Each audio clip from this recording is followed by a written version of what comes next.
Halo Sobat Vokasia, pada video kali ini saya ingin menunjukkan ke kalian bagaimana caranya kita bisa mengelola elemen seperti menambahkan, menghapus, dan mengubah elemen yang ada pada sebuah dokumen HTML secara dinamis menggunakan JavaScript DOM. Di mana di sini saya sudah memiliki sebuah project baru untuk mendemonstrasikan bagaimana caranya kita bisa menambahkan sebuah elemen baru, menghapus, serta mengubah atau replace elemen yang sudah ada. Di mana di sini isinya itu juga cukup sederhana. Jadi ada sebuah div yang berisikan item-item yang akan kita kelola atau manipulasikan, serta tombol-tombol untuk menambah, menghapus, dan mengubah elemen. Lalu di atas ini di dalam file stylingnya juga saya sudah menerapkan sebuah styling sederhana seperti ini. Namun untuk tombol-tombol ini saya belum menerapkan fungsionalitasnya sama sekali ya. Dimana kalau kita lihat di sini dia masih kosong isi dari JavaScript-nya. Nah, untuk itu kita bisa menggunakan event listener click untuk menambahkan fungsionalitas pada tombol-tombol ini. Fungsionalitas pertama yang ingin saya buat pastinya adalah tombol tambah elemen di sini. Untuk itu, kita bisa targetkan saja dulu di sini. Get element by ID, create ya, karena kan saya sudah mendefinisikan ID-nya create di sini. Lalu, saya add event listener, klik function, di mana di dalam sini saya ingin menambahkan sebuah variabel untuk menampung elemen baru tersebut. Saya berikan namanya new item.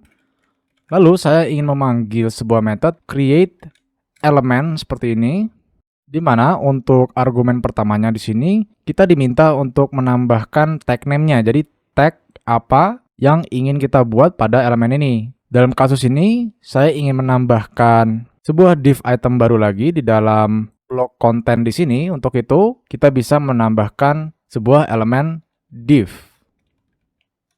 Lalu elemen itu saya akan berikan teks kontennya dengan new item dan class name-nya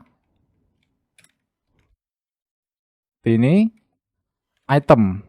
Alternatifnya kita bisa menggunakan class name ini untuk mendefinisikan kelas-kelas yang ada pada elemen div baru ini yang akan kita buat. Selanjutnya kita pasang di dalam elemen konten ya. Di dalam sini kita pasang sebagai anak elemennya menggunakan method append child.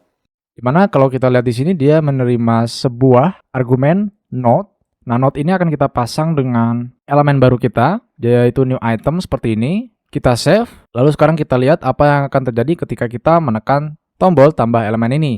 Nah, maka sebuah atau beberapa elemen div baru akan secara dinamis dibuat di dalam elemen induk div content di sini ya.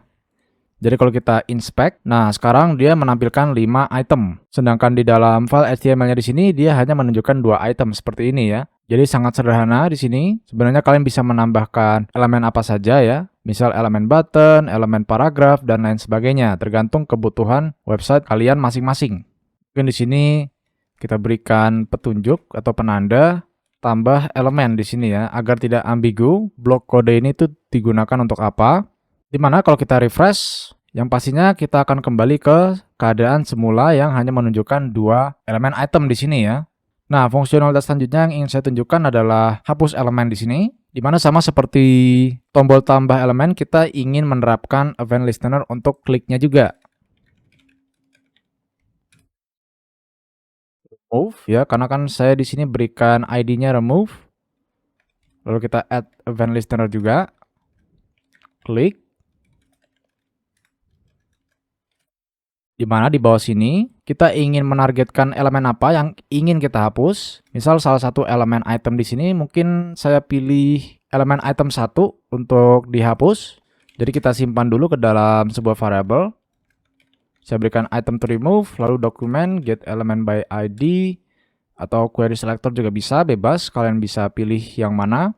Lalu saya sebut item 1 di sini ya, karena kan di masing-masing div item di sini saya juga sudah mendefinisikan ID item 1 dan ID item 2.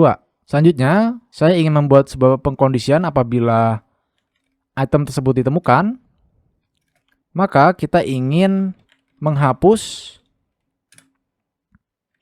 item tersebut dari elemen induknya, yaitu elemen div content di sini. Kita cukup panggil saja remove child. Lalu sebagai argumennya dia akan menerima elemen yang ingin kita hapus. Kita panggil saja item to remove di sini. Jadi cukup sederhana. Kita save. Selanjutnya kita coba klik tombol hapus elemen di sini. Nah, sekarang kalau kita lihat di sini, elemen item 1 sudah berhasil kita hapus ya. Dimana kalau kita lihat pada source code di browsernya di sini, sekarang dia hanya menampilkan sebuah item 2 ya, karena kan kita baru saja hapus item 1 tadi. Untuk mengembalikan ke state awal atau keadaan awal, kita cukup refresh saja seperti ini. Nah, alternatifnya kalau kita lihat di sini, kodenya bisa dibilang agak sedikit panjang. Alternatifnya kita bisa cukup panggil item to remove lagi, lalu kita akses atau gunakan method remove saja seperti ini. Kita save, kita cek lagi tombol ini, nah dia akan tetap berfungsi sama ya. Namun yang jadi pembeda di sini adalah ketika kita menggunakan method remove child untuk menghapus sebuah elemen, kita tuh harus mendefinisikan dulu elemen induknya itu apa ya. Jadi contohnya seperti ini, elemen induknya kan div content di sini. Dimana untuk method remove di sini dia tuh adalah cara yang baru ya, supaya kita bisa menghapus sebuah elemen. Namun cara baru ini dia itu tidak support untuk semua browser untuk sekarang ini. Contohnya seperti browser lawas seperti Internet Explorer. Nah, dia itu masih belum bisa menggunakan method ini ya.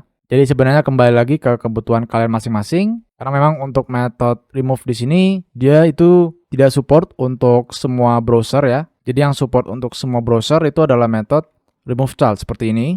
Selanjutnya di sini saya berikan penanda juga sebuah komentar hapus elemen item 1. Nah, fungsionalitas terakhir yang ingin saya terapkan di sini adalah tombol ubah elemen di sini. Kita langsung saja tambahkan event listener untuk tombol ubah di sini. ID-nya saya berikan replace seperti ini ya. Lalu kita add event listener. Klik function. Selanjutnya kita buat new item lagi sama seperti ini. Mungkin kita bisa copy aja nih di sini 3 kode ini. Karena kan kita ingin menambahkan item baru sebenarnya ketika kita ingin mengubah atau mereplace elemen yang lama. Jadi sederhananya tuh kita seperti mengganti elemen lama dengan elemen baru. Nah, elemen baru ini kita berikan teks kontennya replace item. Nah, selanjutnya kita definisikan juga di sini item yang ingin kita ubah. Jadi item to replace. Dokumen get element by ID. Mungkin di sini saya ingin mengubah atau mereplace item 2. Jadi saya definisikan atau ambil elemen dengan ID item 2. Selanjutnya di bawah sini kita berikan pengkondisian apabila item to replace ini didefinisikan atau ditemukan oleh program, maka kita ingin mereplace atau mengubah elemen tersebut menggunakan method replace child. Dimana kalau kita lihat di sini, dia itu menerima 2 argumen. Yang pertama adalah node dan yang kedua adalah child. Nah, argumen pertama ini akan kita pasang dengan elemen baru, lalu untuk childnya di sini akan kita pasang dengan elemen yang ingin kita ubah, yaitu elemen div item 2 di sini. Jadi untuk argumen pertama kita panggil new item, dan untuk argumen kedua kita panggil item to replace. Kita save, kita berikan penanda di sini, ubah elemen item 2. Selanjutnya kita coba klik tombol ubah elemen di sini. Nah, maka sekarang item 2 sudah kita replace atau ubah dengan elemen baru ya, elemen div juga yang sama yang berisikan replace item seperti ini sebagai teksnya. Dimana sekarang kita sudah berhasil menerapkan fungsionalitas tambah elemen, hapus elemen, dan ubah elemen secara dinamis seperti ini yang sepenuhnya kita lakukan menggunakan JavaScript DOM agar kita bisa memanipulasi atau mengelola elemen-elemen item ini secara dinamis. Demikian, itulah tutorial sederhana mengenai bagaimana caranya kita bisa mengelola elemen HTML seperti menambah elemen baru serta menghapus dan mengubah elemen yang sudah ada pada dokumen HTML. Sekian, terima kasih telah menonton dan semoga bermanfaat.